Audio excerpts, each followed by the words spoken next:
Good evening, everybody. Thank you for coming. This meeting is being recorded and will be rebroadcast on the Town of Barnstable's Government Access Channel in accordance with Massachusetts General Laws, Chapter 30A, Section 20. The administrator must inquire whether anyone else is recording the meeting, and if so, please make their presence known. Seeing nobody, we will move on. Can I get a roll call? Start with you, Bill. Bill Monroe. Pete Sampu. Rich French. Maureen Piccioni. Kelly Colby. Nina Coleman, Park Manager. Donna Bragg. And Tom O'Neill. Thanks, everybody. September minutes, September 8th minutes. Anybody have any comments, questions, comments? Very well done. Thank you. As I always. make a motion that we accept them as All in favor? submitted. Aye. Aye, Aye. motion passed, thanks. Just real quick on notes from the chair. I have the town council is asking all the board chairs to appear for a brief presentation. The town, asks each of the chairs to produce an annual report, which we did for all the years I was, up until 22, and 22 they didn't ask for it, 23 they didn't ask for it. And then last couple months ago, I got a note from them saying, can you produce the 22 and 23 annual reports, which is always a fun thing to have to go back 3 years. So I did that, and then they're gonna ask for the 25 annual report, shortly. But in the meantime, I think what happens is those annual reports go into some book and possibly into the abyss after that. So the town council doesn't always see them.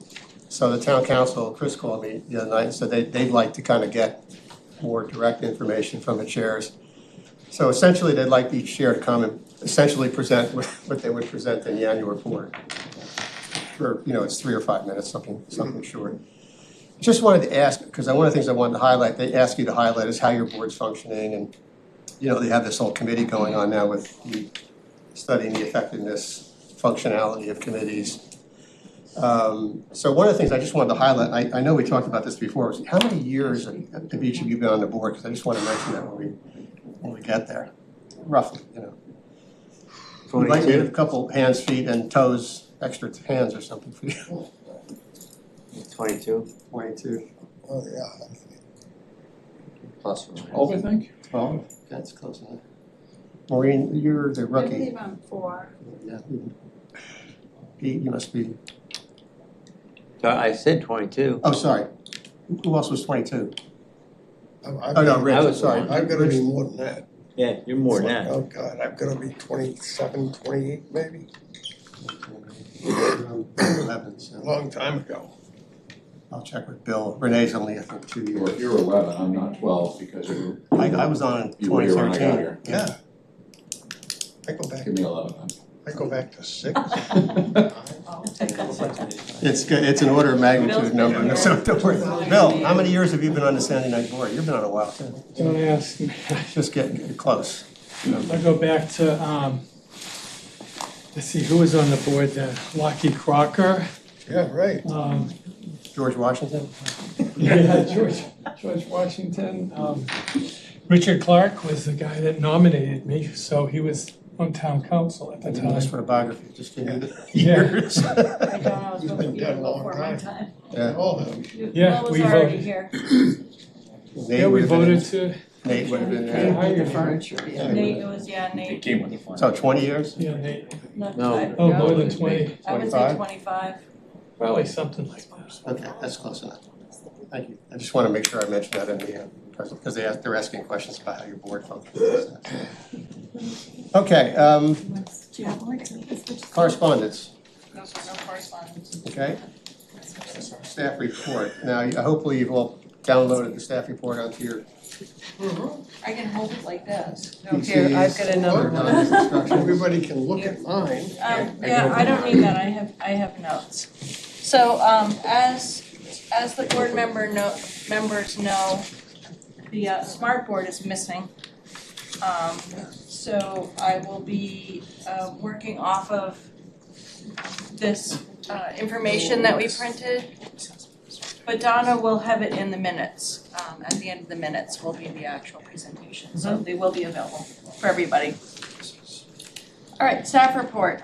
Gatehouse hours are 9 a.m. to 9 p.m. through October 31st, Halloween. And then starting November 1st, it's gonna be by appointment only. The ORV Beach hours are 8 a.m. to 10 p.m. through October 31st, and then beginning November 1st, 8 a.m. to 4 p.m. And I wanna add, we are gonna get to the Scenic Beach reconfiguring project, at which time I'll talk about ORV for the ORV access for the rest of the year. Unfortunately, the Cape Cod Times made an error in what they wrote in the paper, which was unfortunate. And so we do have access through the year to some extent, even around the project. So I just want to get that out because that was has created a bit of a stir that was put in the paper and it was a misprint. Through October 31st, campfires are allowed, starting at sunset, whatever that happens to be.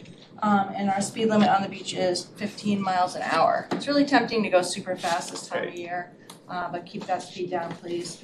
Beach is super soft for those of you who are recreating out there. Trails, cottage owners' trails are crazy soft. So Trail 6 and Trail 1 are really the only manageable trails at this time. That's what we're doing as staff. Which way does it go? What's your next page look like? Merch sale. Go that way. We did two. Trail two's off. Couldn't do 4. No Couldn't better. even do 4 though. So the backside of 2 is a little iffy, so if Yeah, you're yeah, coming coming. the other way. But I would say 6 is good, 5 is Trail 1. don't bother. No. Yeah, oh my God. Trail 4, don't bother. Trail 2, eh. So if you want to go Trail 2, you might as well go just Trail 1 and know that you're 10-4. Sold, thanks.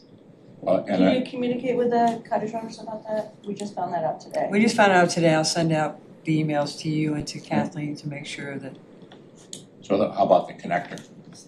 from what I was told today, the connector trail is it needs some help. Okay. You can get through it, but it's all this south wind blew all the sand in and it's very, very rough. So everybody up our way should go one. Should go one. Should go once, yeah. Should go one. Or, yeah, one is your move. Yeah. Everybody out the cottage colony, just go 6. Good? Okay, merchandise, let me let Donna talk about the merchandise. So we knew that we were gonna be moving the gatehouse, therefore closing the gatehouse, emptying the gatehouse, all this stuff. So I said we couldn't do our normal holiday merchandise thing, so I decided to do the Oktoberfest. And so we're open every day, like Nina said, from 9 a.m. to 9 p.m. And merchandise sales are very, very good. We did a nice discount for people, and it's not a percentage. It was like, what did this cost us? How much lower can I go, right? And so if you're interested in merchandise, get there soon because some of the sizing is getting a little dicey. If you know people that are looking for 2Xs, we actually have them because we usually run out by this time of year. So we're going to run that through the end of October. We're going to see how much merchandise we have left. And we're going to be moving all of our merchandise over to MEA and putting it up in the attic. But if we have enough merchandise to sell, we're going to hold like a couple days between the Thanksgiving and the other holidays to have people come over to MEA and we'll sell out of the garage. So, but it's moving well. I mean, it's really well. We've got some good merchandise. So That's great. it is great. Yeah, It really is. Rich did some shopping. Rich did. The next slide, if we had slides, would be the Coastal Resiliency Project. This is the QR code. Kelly is here when we get to that part to talk about outreach. But we're trying to lead everybody to the QR code to learn about the projects. We don't want to give them all these different places. As we encounter people who don't know about it or who are frustrated about the parking lot closures, we direct them to this one place. So this is the information that we're sending out or putting out in the public. Slide number 4 is the groundbreaking ceremony. Some of you were there. I thought it was amazing. It was fantastic. There's a video online. We had a number of guest speakers. We had Senator Sear, Representative Exaros, President Tamish, and Manager Els all spoke. Anita Coleman. Anita Coleman spoke. After having got off the airplane. Just got off the airplane. Yeah, Endeavor I beyond wasn't reason. quite sure what was gonna come out of my face, but I thought it went well. You did a good job. I really wanted it to be from the heart, not one of these sort of stuffy things, and it was. The people that spoke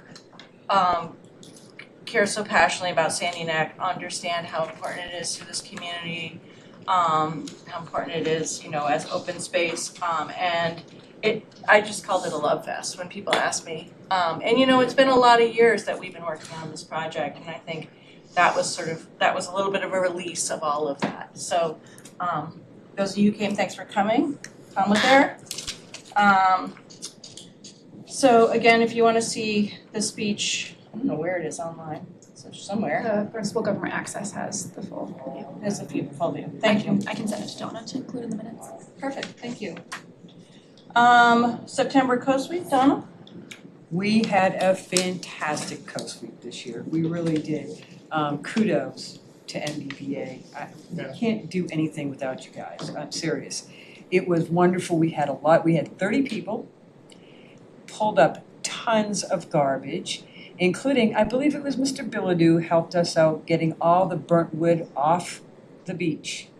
And truckloads over, and we put it in an area where it was not in anybody's way. It went super well. We had young folks, we had older folks.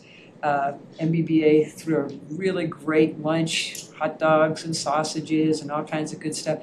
I would like to see this every year because we pulled in over 200 pounds of garbage, which is amazing. So again, thanks everybody that came. You guys, thank you so much. And looking forward to it again. We could have used it after we had the nor'easter, but really appreciate everybody's time and their efforts, really.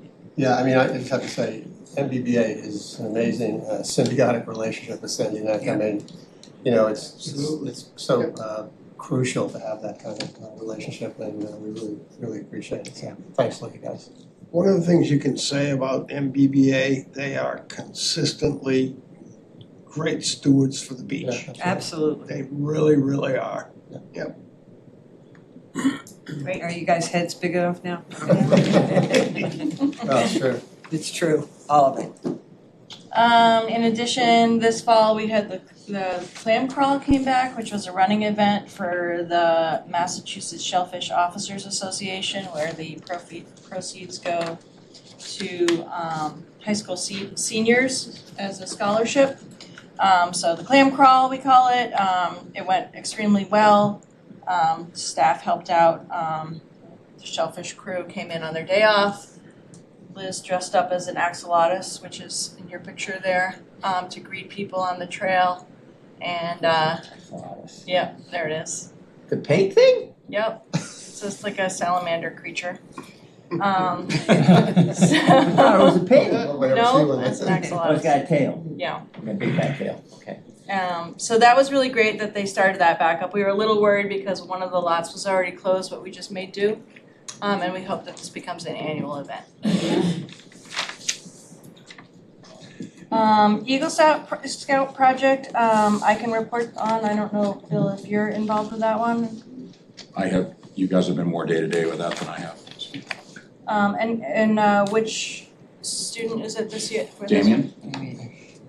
Okay, he's been working on the boxes that you see in your picture here. It's gonna be a beach toy exchange for our lots. It's a remarkable amount of beach toys are left behind, wash up in the tide. So this is an opportunity to recycle those and let other children grab toys that are being abandoned on the beach.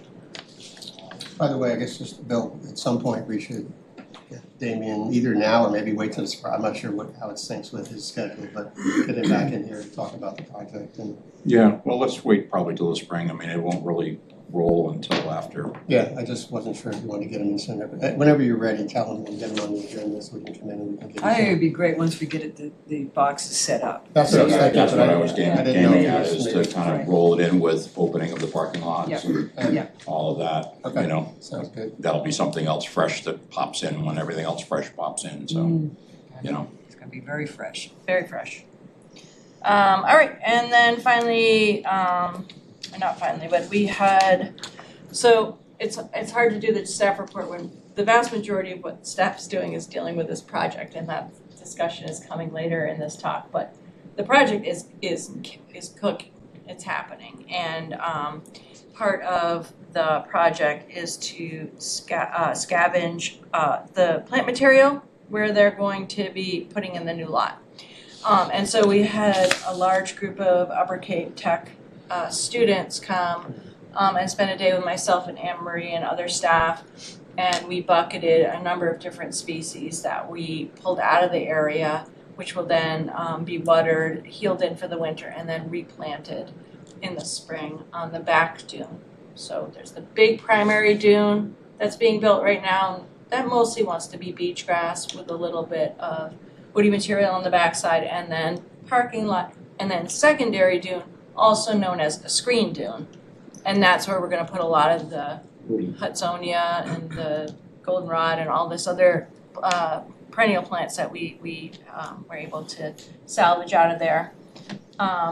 In terms of the woody plants, we have a landscape company coming starting tomorrow to grab clumps of the woody material, mostly bayberry and beach plum. And because as you look out into the area that's going to be our parking lots, all these beautiful clumps of woody material. So he's going to be grabbing those. Some of those are going to be stockpiled, healed in for the winter, and some of them are going to be placed behind the primary dune that's already created. So, and then I also, I'm a plant person, so sorry you opened up this this topic, but we're also trying to take the top layer of the native sand and use that as the seed bank and sprinkle that on top of the created dune. So we're really trying to use nature as our guide with this project, and so all of that's been going along this week, and I'm told once we do this last plant salvage, they're gonna start putting in that lot and things are gonna look completely different. So it's about to get very wild out there. Yeah, they also get the Endeavor beyond reasonable because it was about a 40-mile-an-hour wind blowing out there when they were working that one day. It was unbelievable. It was pretty windy. It was really windy. Yeah, they did a great job. These students, they were very engaged. It was a delight to work with them. People. Yeah. Can you transplant the trees too? So a lot of our trees, again, this might be TMI, but I am a plant person. Your pitch pines are a taproot, so that's not a transplantable plant. Like you would The never. black oaks? I mean, the black pines rather? Black Is that pines a are taproot? non-native, so we wouldn't transplant those. Oh, they do so well in the sand. I know, that's the problem. But we are capturing a lot of the other woodies, and when we grab these patches of woodies, there'll be other stuff in there. There might be a sapling cherry or something that might transplant. Good. Excellent. And finally, we were able to hire a replacement for our NRO, so Keely Ash Alex has joined our team. She's great. She's done quite a bit of work with DCR and done endangered species work, and I think she's gonna do a great job for us. So there's a picture of her, and I will take any questions. You want to talk about turtle season at all? Yeah, turtle season, we thought we were gonna have turtles with that big blowout of the north, but we didn't. There was a turtle in Sandwich that came in, not on one of our areas. But it is heading towards turtle stranding time, so our sea turtles are coming in to remind folks, if you find a sea turtle that's stranded, pull it above the tide line, cover it with seaweed, and then put like a buoy or some sort of way that we can find it. Oh, you can drop a pin these days, that's also useful. and then let us know and we'll go out and collect that animal. You do have to have a permit, they're all endangered, every species of sea turtle is endangered. And so we're really the only ones that are allowed to handle them, but it's really important that we get those covered with seaweed so they stay somewhat warmer, and then they'll be brought back to the gatehouse and then warmed very slowly over many days. Any questions, guys? Okay, old business, we'll talk about the conservation project. Economic sustainability, we'll talk about that because we're having finishing up on our fee discussion today. Public outreach and use, Bill, do you have anything you want to talk about? Just that Anne Marie had given me a list of potential projects for scouts to tackle, and they'd be around the halfway house and the lean-to area primarily. So we're gonna get that to the scout leaders, and I'm not sure if there's anyone in the pipeline looking for something at Sand Neck right now. But if they know there's something out there, that's one bit of information that can help them to go in that direction, so. Excellent. It's a couple of nice projects too, that we did a lot of work on that lean-to and put it in. I've done a lot around it lately, so that really could be a little more attractive, and this is a great way to get there. Same thing with the halfway house, you know, getting some a fire pit and some benches and so forth around there. That's just kinda there doing its thing. It'll Freshen enhance it. Freshen it up a little bit, and again, we need to be working towards more use of that building and encouraging the groups that are eligible to use it to get after it, so. And, you know, it's hard to keep clean, but if you use it, it keeps it cleaner, you know. That's what Pete and Rich are for, so. Yeah, I was gonna say, well, you know, all these old retired guys around now, but Do we have any Girl Scouts that are active in this area? there's not a active group of like older, the teenage, there's a lot of the younger, the brownies and that kind of stuff, but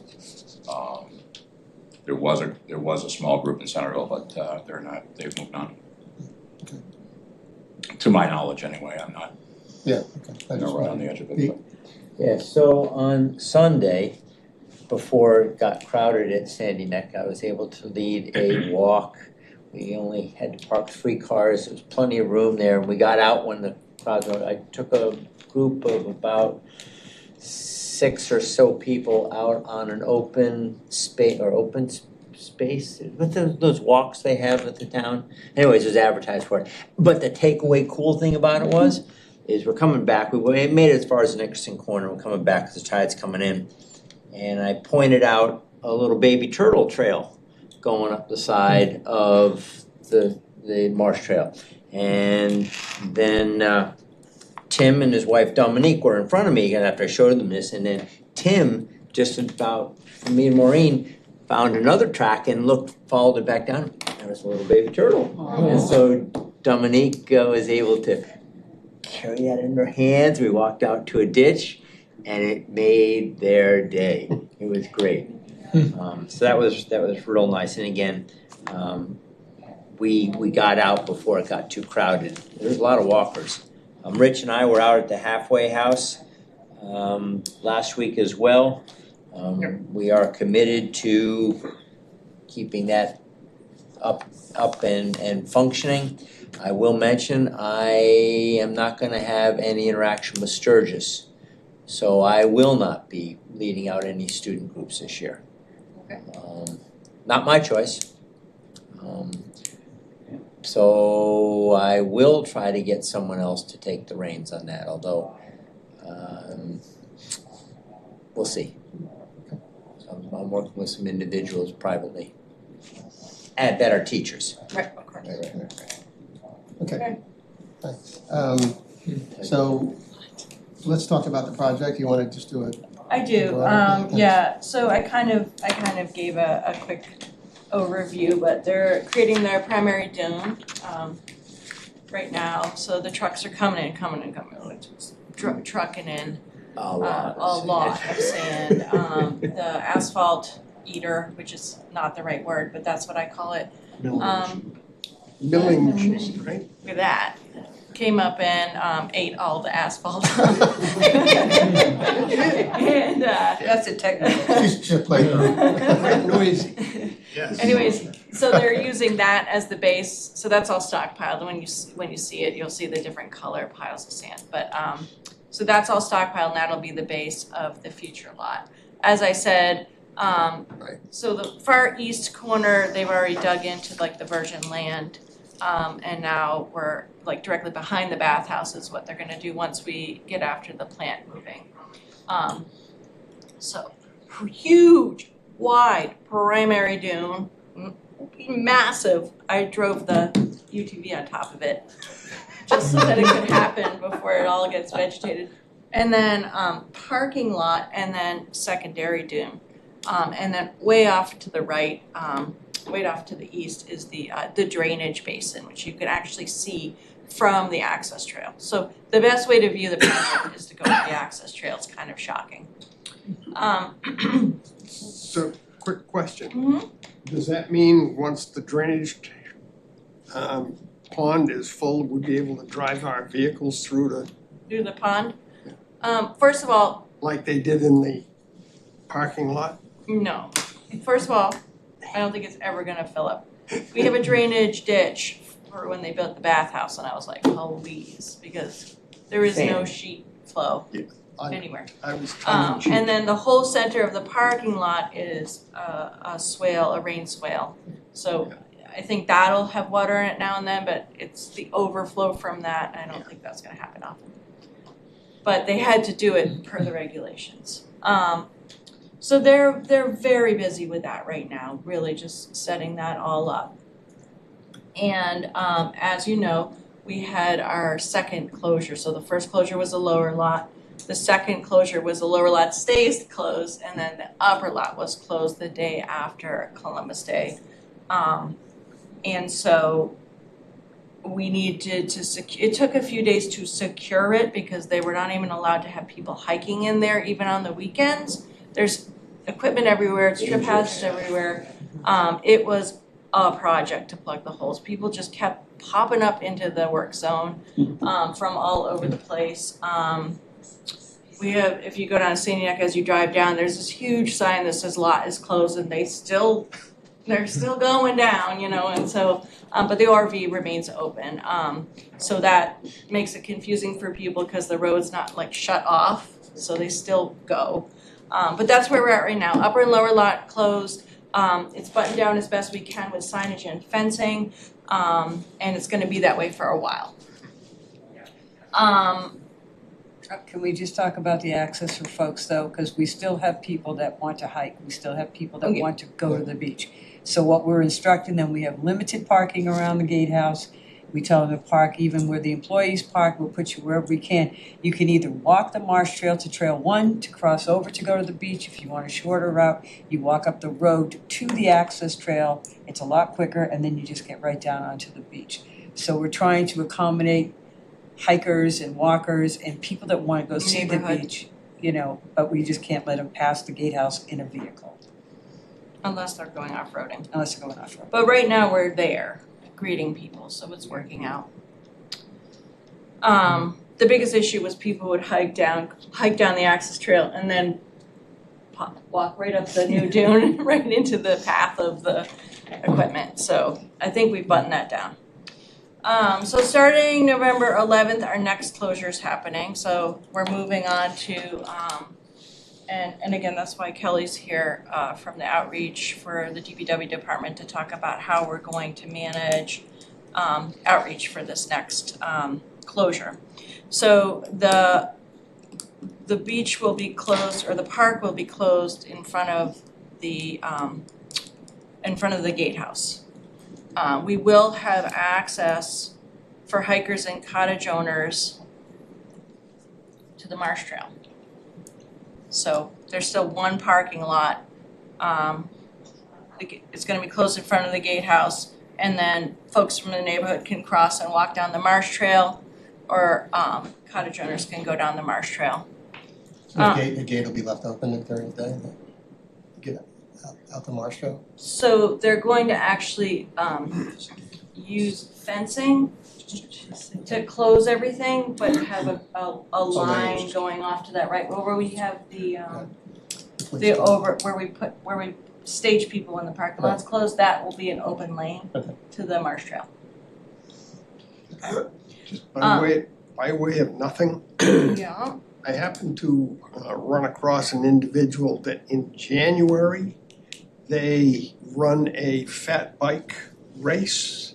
Yeah, No, okay. we're not doing it this year. No, I know, and my point being, I said, everything is gonna be closed, do we have any way to take it, maybe let it known that this will not be happening this year? I already spoke to the person who heads it up, Okay, good, and perfect. you know, he already assumed it wasn't going to happen, but Okay. we put it, he just wanted to check. So he's put it out there, so there won't be a fat tire Okay, Good. fat tire bike race this year. right. So, November 11th, day after Veterans Day. So, pretty quickly after that, they're gonna move the gatehouse. So there's a little bit of time here that everything has to completely shut down. It's just a safety issue. And I'm not sure exactly when that's gonna happen, but the intent is to have the ORV road open on the weekends for November and December, January, February, and March. So what I worked out with Robert Hours, that they'll secure everything at the end of their work week. We'll have at least one lane, even if the lane is not paved, it doesn't matter. And we'll be able to provide access to ORVers 8 a.m. to 4 p.m. for the winter months. So the only tricky part is, when is that gatehouse moving? Is that all gonna happen in 1 week and then it's secure and we can open it up? So there might be a weekend in there that we can't. But for the most part, that's our action plan, is to have the ORV available. Is that weekends only? Weekends only, yep. The rest of the time it's gonna be trucks and everything.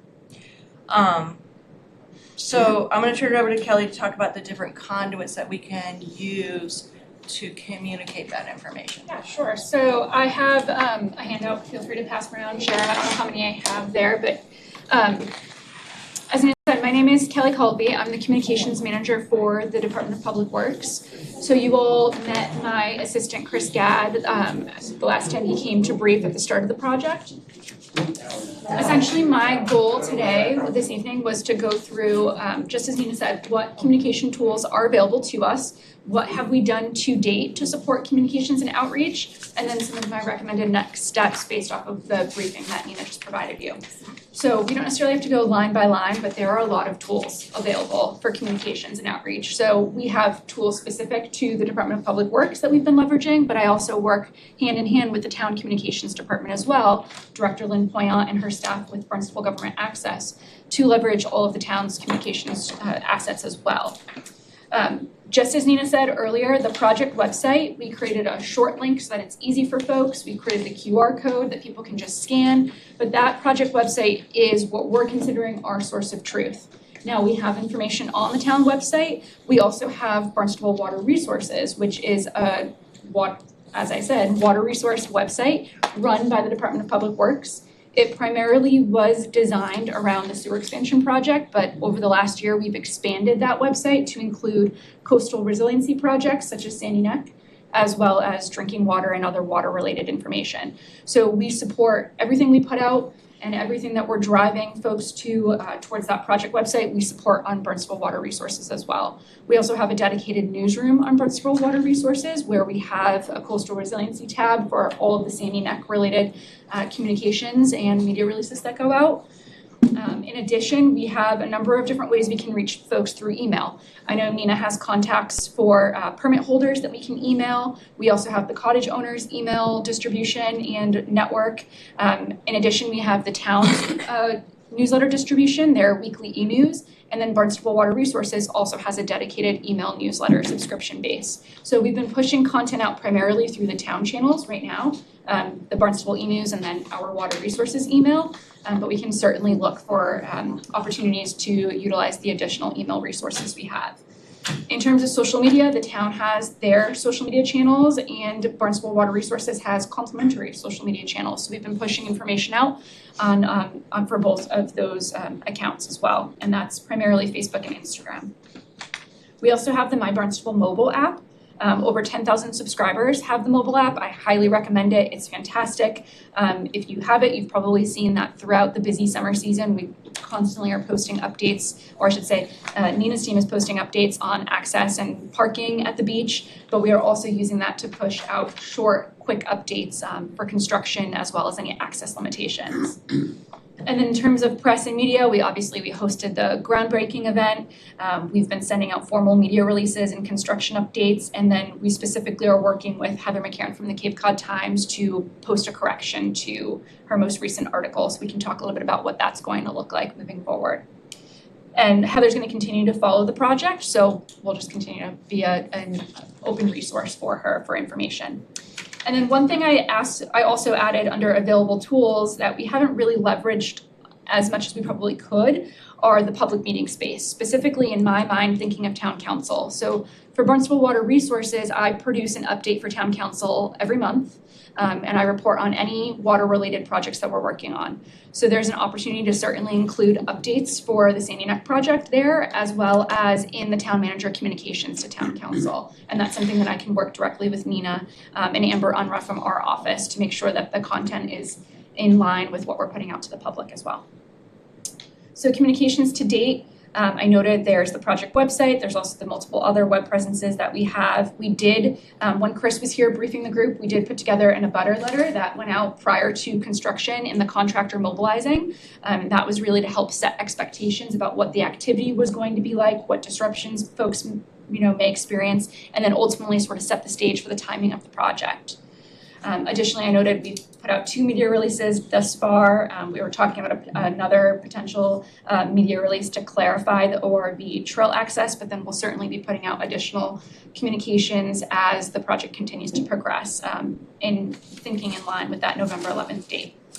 And then I noted again, the mobile app, social media postings, inclusion in various newsletters. We actually have an additional newsletter going out through Barnstable Water Resources this Thursday that's going to be dedicated solely to the Sandy Neck project. And then in terms of recommended next steps, again, playing off of what Nina has mentioned for timing, certainly looking at continuing regular updates through all of the tools that I mentioned.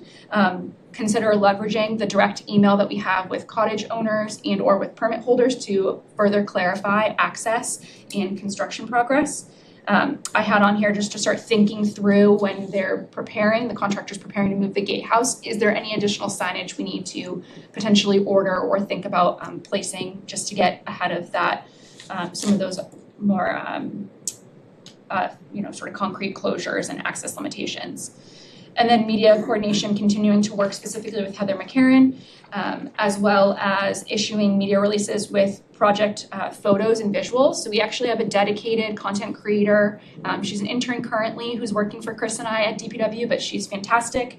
She's a college graduate, so she's got a little bit more experience. And she's been visiting Sandy Neck and taking footage that we can use for those quick sort of social hits, Instagram reels and short form videos, but also looking at packaging that content to send to the media as well to give them some more visual to go along with their stories and their updates. And then community engagement, I certainly recommend the more FaceTime, we can have, the better. So whether that's, me joining Nina and briefing the board more regularly, considering even in-person or virtual briefings if the board feels it's necessary with cottage owners. That's something that I've done specifically with sewer projects. I very frequently spend my summer nights doing annual meetings for residential associations because it's just an easy way to talk to people face to face and really explain what's happening, what are the impacts, but then hear their concerns and their questions and be able to sort of address them in real time. So I'm happy to make myself available if that's something that the board feels would be valuable. So I'm also obviously, of course, happy to answer questions and just take feedback. For me, this is really a listening session. It's to make sure that you're all aware of the various resources we have available and our commitment from DPW to make sure that we're communicating clearly and transparently, but also to take feedback and figure out how to continue to make sure that the information is out there in a concise manner. Three comments. One, really good job. Nicely broad in terms of the communications, different media. I mean, you guys have done a nice job putting that together. I think you should come to the board meetings for the next few months, particularly if you can. I think it's useful to have a close contact with the communications activity for the board. And lastly, around the pictures, I think if you could, might be nice is if you can tie the pictures to the goals. So in other words, the project goals are laid out, and if you could start, as the project's progressing, show, for example, the dune, and just use the pictures to tie to the goals so that people can see the reason we're doing this, and here's a picture showing how we're satisfying that need. That might be a good way to, Absolutely. link the pictures to something that's tangible in a sense in terms of the project goals. Yeah, and I know that the town communications team, specifically through Barnstable Government Access, has a drone, and then DPW recently purchased a drone, and we have like 8 different individuals from DPW who are currently being trained, so we'll be able to take a lot of the drone footage as well. I think one of the things that would be, you speak of the drones, a lot of folks have said to me, wow, that Cape Cod Times picture of the progress was really very, very good, if you will. It would be helpful if you could do kind of like, have a before, and now here's where we are today with the drone. Yeah, or even multiple, to that point, being able to time lapse it together. Yes. Yeah, Yeah. that's a really good idea. Picture is worth 1,000 words. Yes, that's right, exactly right. So Robert B. Hour's group also has a drone operator. That's right. And they actually, they just posted today on Facebook. And it is a time lapse since like little fast paced or whatever. But we have, and also Channel 18 has 2 drone operators. So between, and Steve Heaslip. Drone collisions on Yeah, well, I think we're going to get a lot of footage. That's great. It's amazing, like I was gone for 3 days, off for 3 days, and I came in, I said, whoa, amazing what they did in 3 days. It's crazy. I might add that might be part of our problem with people just having to go up there too, is they wanna see what's going Yeah. on, so we might be Yeah. able to have that more Or they'll available. be more interested. That's sort of our hope from especially the social media side of things, is to get people excited about the project and what it means for the community. But if we can show them a peek behind the curtain, maybe they're not trying to go out there as often. It could also have the reverse effect, and then they want to go out and see it themselves. But the visual content is just a great way to sell the message, but also keep people informed. So. I have a question regarding, you mentioned having informational sessions for property owners. A good percentage of the property owners are not residents, town of Barnstable residents, so if there's gonna be a forum, maybe online would be a better place, to reach that particular user group. And there are, Bill could speak to it better than I, but, the folks in the cottage colony tend to be on non-traditional access times, and they're very used to being able to go whenever they wanna go. So if there are restrictions, as far as when property owners can pass, by the Marsh Trail, the clearer we can be with that and the more upfront we can be with that, the less hurt feelings, when someone drives for an hour and a half to come to their property and then they can't access their property, that could be an issue. So we need to get in front of that and make sure that folks know, when the times are that they're not gonna be able to access their property. Well, from what I understand, there's only gonna be a very limited time, maybe when you're moving to Gatehouse, that weekend may not be, is that right? I mean, otherwise they should have access. The Marsh Trail will be available for cottage owners, and I think that it's a conversation that's very different than the recreational folks. Right. So I think it's just that narrow group of people that we'll probably reach out to via the conduits that we've set up for the other access issues, the Clover access issues. So it's probably email, working through you and the president of the cottage colony.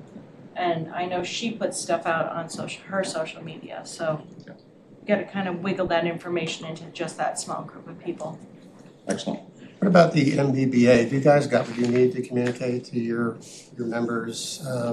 Yeah. Just so they're not getting, I just follow the emails and repost them and stuff like that.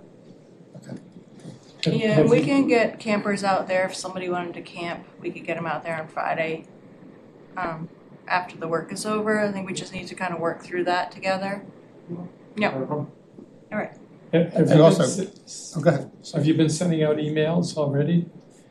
Specific, Cottage owners? I have not yet, no, Okay, I have not so I was gonna specifically, say, I haven't we've seen been, any. yeah, we've been doing more of the general public emails, so through the town's e-news, and then also the Barnstable Water Resources, subscriber base.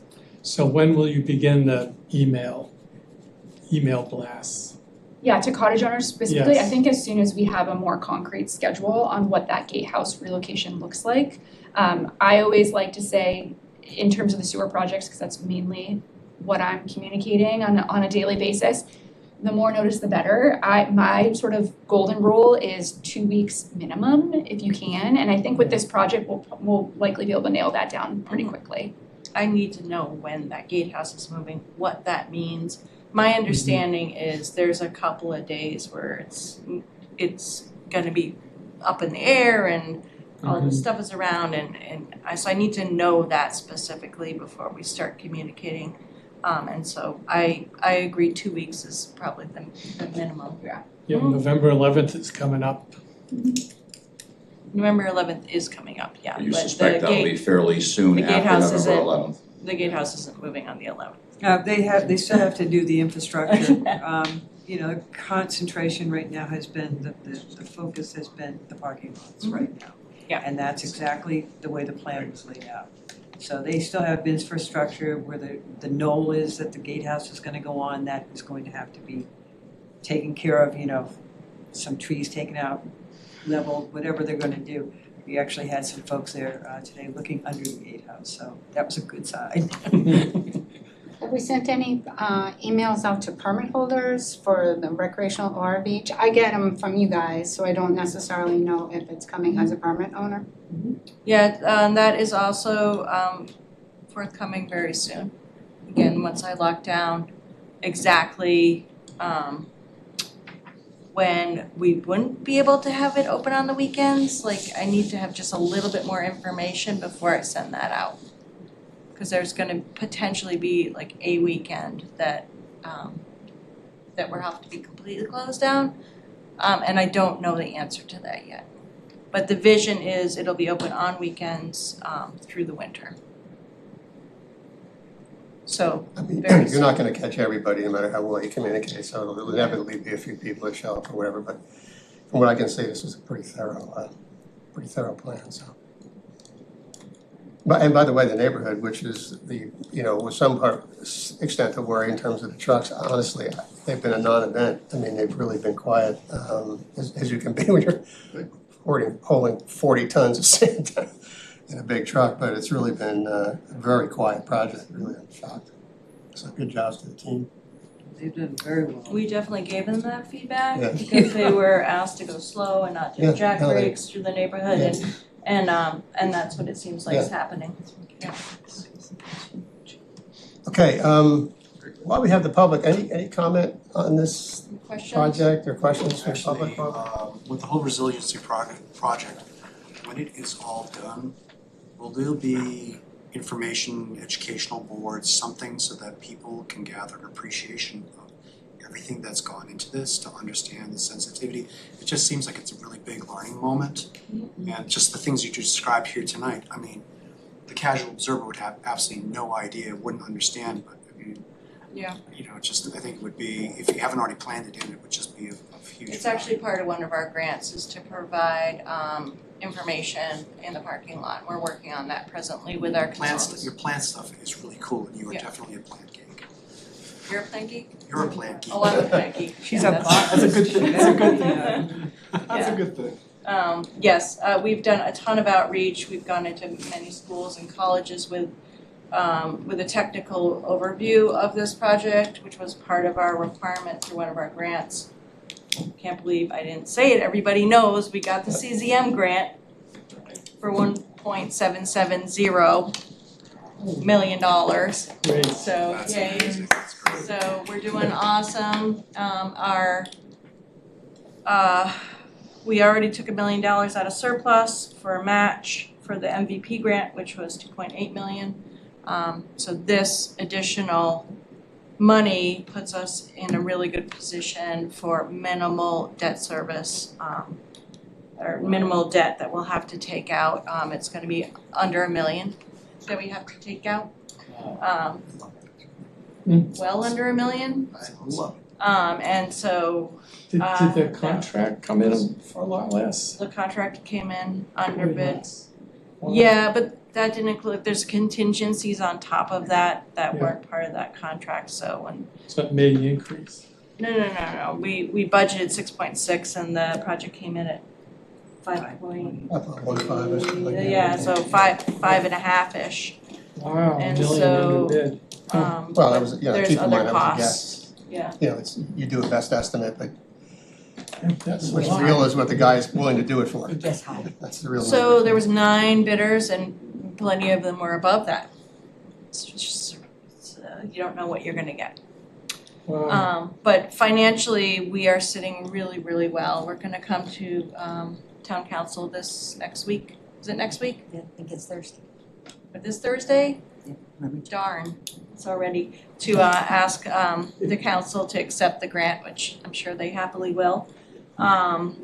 So just remind me, we got the town to agree to give us 3.8. They were gonna give us the Right, they bridge were gonna loan cover- from the 3.8 to the project cost, which was gonna be something like, whatever, 3 million or something, I forget the And then number. you subtract off the 1,700,000. knows. That was based on a Right. project estimate of 6.5, I think, or something, so it's, I mean, what Nita's telling you is what you really need to know at this point. We have the 2 grants, we have the 1 million that's matching, and we have a bid that's, looks like it's either at or around the cash we have, plus or minus some funds that have to come out of, either through a bond or through operating, amortization of their, payment, monthly payment. I'm not sure how they're gonna do it, but Right. whatever's left over. Yeah, we're looking at that right now. So under $1 million for debt. So the long and the short of it is, we got the town to agree to backstop us for 3.8, and now we're gonna end up with less than $1 million. Well, no, the town won't backstop anything now. The project will be included in the operating budget of the enterprise account.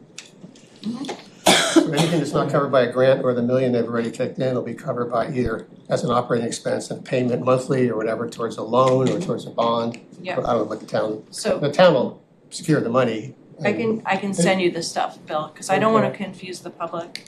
I know you're a finance guy, so I'm trying to keep it kind of round.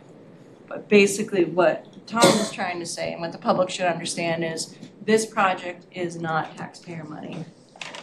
Unless you count grant money, taxpayer money, which I think you could, but it's no Barnstable taxpayer money. It's either enterprise fund surplus, grants, and then some minimal debt that the enterprise account will have to take out. So we're sitting really well right now.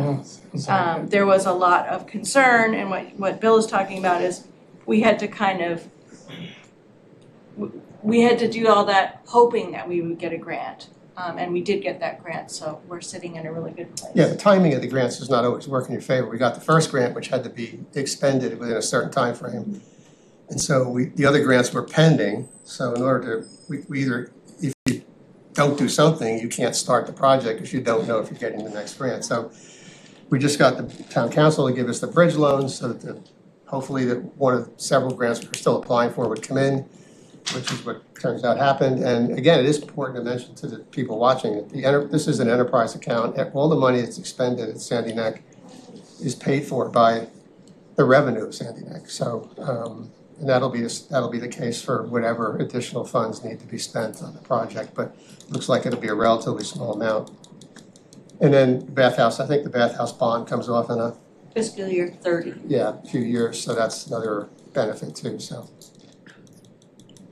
Okay, Excellent. Chris. So when you come before the council on Thursday, can you make it clear that that the bridge loan is not gonna be needed? So Or I the don't general think fund is not gonna be expended? I'd be happy to do that. It was funny money. It was like, I understand. if you don't, we will cover. I understand, Yeah, I but just wanna make sure make it. that the public is. I'm sure, I assume the finance guys are on top of this, Mark and those guys.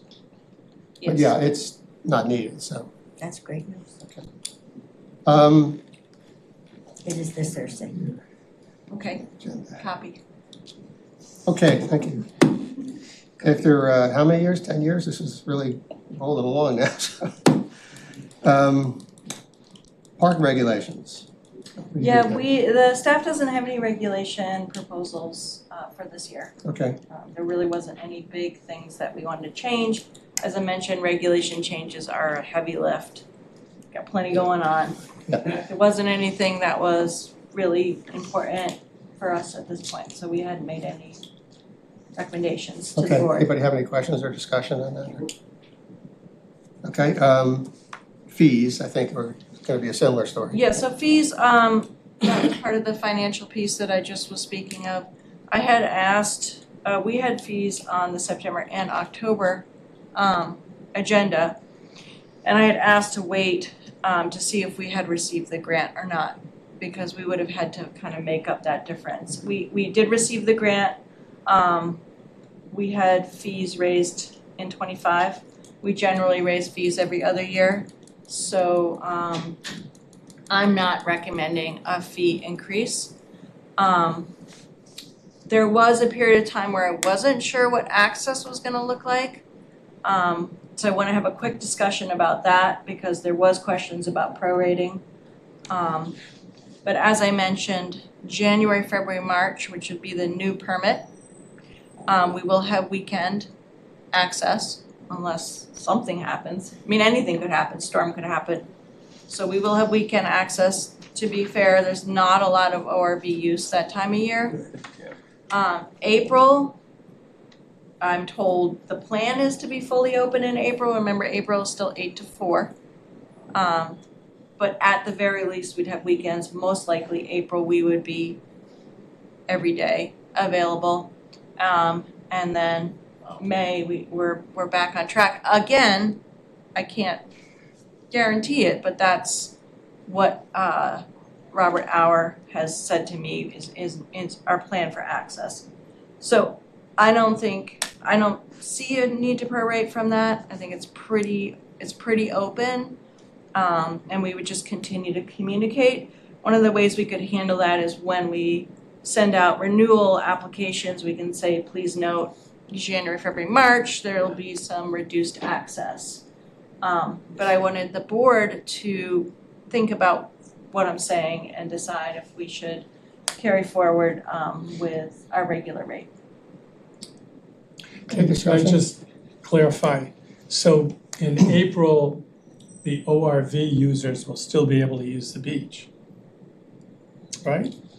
So Beginning in in April, there shouldn't be any issues at all for ORV. so in April, it should be open 7 days a week. Mhm. That's the way that the construction schedule is set up, that all of that gatehouse work should be done by then. So best case scenario, it's business as usual in April. Worst case scenario, it's weekends only. And so therefore, the only ones impacted are people that want to drive and park and walk down to the beach. The daily trip, yeah, recreational use. Day trippers. Oh, No, we're not missing two different ORVs. things here. Just to be Parking able to lot. park in the parking lot Yeah, and use so that. I don't have a sense of when, I'm told April, you know, it was like game on, April, that's when we plan to be game on again, like everything. But we don't know what can happen between here and there. There's weather, there's Native American artifacts, there could be anything, right? What do I know? Yeah. But the construction schedule has April being park open again. I mean, my opinion is that the impact will be pretty minimal. And it's during a time of year when, you know, it really doesn't count for much. I think I don't think we have to really be too concerned, short of what you're saying, some artifact or something really, I know, I want her to stop saying those something, things. something really weird would happen. I mean, Well, the thing is, you gotta make a decision now, because once you start selling the things, you don't wanna end up in February and say, well, now we need to make a, we gotta make a decision and live with it, assuming what we know is the project should be done then, should be done. We don't know, we're dealing with uncertainty, we don't know whether we're gonna have some other factor that comes up. But I think the question is, do we make the decision to go with the full price now and live with it? Being a year-round person, and I actually don't hardly use that front beach with my four-wheel drive at all in the summertime. But folks can always wait to buy their off-road vehicle permit until April. You know, they don't have to buy it in January. Well, I was gonna ask the question, how many early adopters do you have that actually buy their permit like from January to the March? Okay, so Just kind of like even They if want it's the just a low rough, numbers. is it 25% or yeah, 50%? I would say 25%, and they do it, and this is what ends up happening. They do it at that time the gatehouse is closed, we mail it out, and then they lose it. So they had no intention of coming out at that time, but they just want to get their permit. Because at that same time, they're getting their shellfish license, they're getting their dog tags, so it's just like beach pass, so they're doing all that. It's not a high usage at all, but we start selling them. And it is, she's right, low numbers, big deal, But you you know? think it's like 25% of Yeah, I would permit say, sales is from January to March? I would say January and February. March, it starts to pick up a little Starts to bit pick more. up, right? People are We have starting to more think, you know, and then we don't ever have a spring anymore, and then they go, why did I buy it? You know, and then we have the 90-degree weather. So yeah, I think they get in the habit of paying for all this stuff. You know, they want to get all their licensing done, they want to get all that stuff done. But the usage is pretty minimal, and especially because we're open till 4 until May 1st. So there's no campfires, and we're open till 4. So it may be that they want to go on a quick ride or whatever, but not a big deal. I mean, it actually doesn't make that much difference really, because if anybody buys it on January 1, you can't sort of change the rates, you know, Right.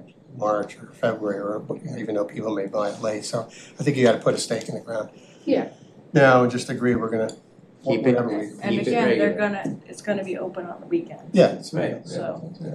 It's pretty minimal. There definitely is Januaries and Februarys, we don't even have the beach open if it's snowy or weather related, so. Any other comments on that? I have a question. Sure.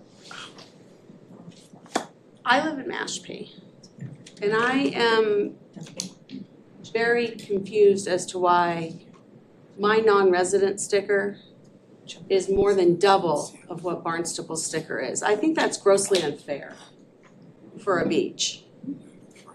And I don't understand that. It's $150 more than the Barnstable sticker. Yeah, I mean, it's that the quick answer is that we benchmark all the beaches in the area that offer similar services. Generally, Sandy Neck offers more services, actually. You can't have fires on some beaches, you can't camp on some beaches and stuff. So we try to we went through this discussion in detail when we did the fee increases a couple of years ago. We were way below the average benchmark for wholly competitive beaches that are in this area. We started to move it up to try to, But it's Be the competitive. non-resident one that is moved up. It's Yeah. not the town of Barnstable one. well, town of Barnstable people pay taxes to the town of Barnstable. Yes, I understand that. That's why. I mean, that's one of the factors, is that we people that live in the town pay town taxes, and therefore, and we showed this numbers. We did a study back in 2009, and if you look at the usage at the beach over the time from 2009 to current, 2009 it was about 50-50 out-of-towners and Barnstable residents. It's now 2 to 1 now. I think it's gone up exponentially over time, the out-of-town use. So we're attracting people from all over the place, in some cases even from places that have beaches that are closer that were more expensive.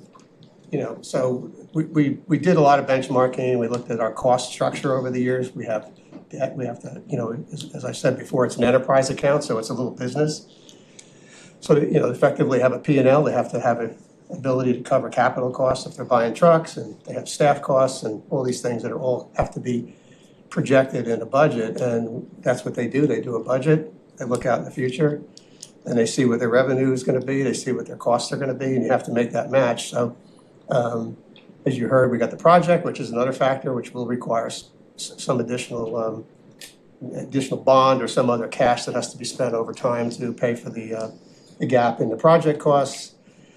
And, on top of that, as I said, we did the benchmarking, we looked at all the other beaches in the area, including up to Duxbury, what they're charging, what their services are, and we tried to keep ourselves competitive with that. We can't really fall behind that. So, yeah, so there was a lot of work that went into that. We look at that every couple of years, and, the board and the town are happy with where we are in terms of the fees. And I'm not sure, I understand your question, obviously, but, I often complain about this too, because I live in a town and pay quite a bit of taxes, and I often say to myself, why am I paying for a beach, And I have to get a beach sticker, plus an RV pass, plus I gotta pay for trash, plus, so it's just the way it is, and the only guideline we can really follow really is our budget, what do we need to spend, what's our expenses versus our revenue, and then use benchmarking as a guide to try to keep us competitive. Those are the two real strong factors there. So we've done both of those in a lot of detail. And, we're comfortable with where we are. Not everybody's gonna like it. I hope that answers your question. If I could also add, we came up with $1 million, right, for this project that was a reserve account that we needed to spend for the matching funds to get the grants that we needed to, that was the deal, we had to match it in some fashion or other. And so that $1 million is gone. So if we have a huge nor'easter again, or a series of them, whatever, that's going to mean we'll still have to come up with the money to pay for sacrificial sand, even though we spent all this money on this huge project. There's no guarantees. So we've depleted that reserve, that savings account, if you will. And we should probably start thinking about building that up. So at any rate, it's probably a good idea that we keep fees higher than, what we've had to do in the past, just so that we're safe. I think some of our fees are actually still lower than some of the, if I remember, some of the competitors. Duxbury non-resident is close to $400. National Insurance. Yeah, we Or were still Orleans was one higher of still, I the, think. I think we are the lowest non-resident for all there's a bunch of off-road vehicle beaches that we usually use as our sort of baseline of what's going on. It's Duxbury, Nauset, National Seashore, Plymouth, forget Crows. Crows was the one that maybe wasn't, but we're still well below the non-resident, resident fees for those beaches. And offer the most services of probably any of those beaches, so in terms of, access, fires, horses, camping, it's a pretty wide open beach from a service standpoint, so. So it's really just about, it's a business, and revenue has to match the costs, and one of the ways we make sure we're keeping that sensible is to do the benchmarking, make sure that our business, the product we're selling, is competitive with other businesses that provide similar products, so. Chris. And thank you, I appreciate your concern. As a town councilor, I realize that this is as an enterprise fund or enterprise operation does utilize other services of the town. Our clerk's department, the GIS mapping department, our financial department, is all the structure that supports the town of communications, DPW, that supports the town of Barnstable.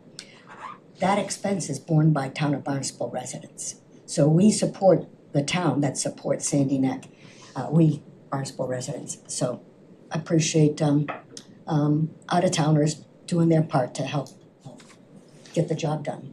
And I think we're doing an exemplary job. I know that you have some lovely beaches in Mashpee. I worked there for a while, so it's lovely there too. But there's nothing like Sandy Neck, and it's a high demand resource. So we're preserving it and maintaining it, and I appreciate that the staff is doing a good job at steering this big ship. I think the other thing you mentioned is, because we looked at this too, is the term they'll use in businesses, pricing elasticity. In other words, as you move the price, does it change your usage? You see people stopping purchasing tickets or whatever, and we haven't seen that. So that tells us that kind of confirms our benchmarking, kind of makes sense, because if we saw a big drop off, you know, then we might think, well, we have to worry about that, because that's revenue we're losing, and we'd have to understand why that is, and then decide if we lower prices or do something else, lower costs. I mean, those are your only two levers, so we really have looked at this pretty carefully. You know, it wasn't just a short, quick decision, so, but, you know, like I said, everybody's not gonna be thrilled with any kind of decision like this, so. Any other questions from the public, or? So I guess what we're saying is, we're not gonna raise any fees this year, is that? I'm I'm sorry, yeah, do we- not recommending a fee raise, certainly because we had that the grant. I did wanna bring to the board's attention that there will be some reduced access on the weekdays. For the 2026 season,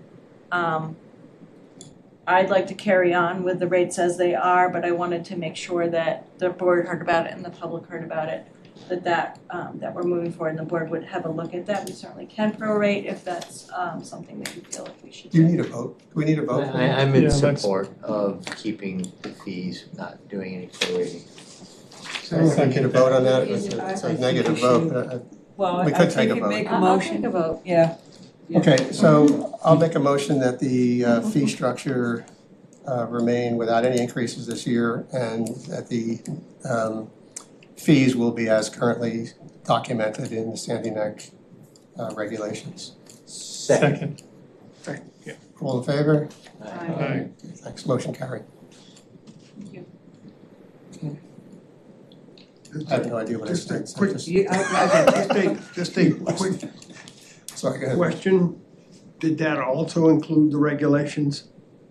Yeah, I don't think we need to have a vote on not changing the regulations, fine. but, All right. There's the Because fees. but I think this is an affirmative thing, so I think we need to. it was in the agenda, so I just. It's in it every year that we just discussed. And this year was, like Nina said, we have a very heavy lift right now. And our changes would be so minor, we don't need to do that. Got it. All right.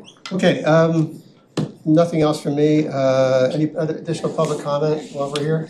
Anybody else have anything else they'd like to say?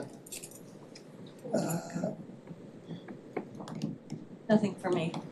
Okay, then I'll look for a Motion to motion to adjourn. adjourn. Second. All in favor? Aye. Thank you very much, guys. See you next month.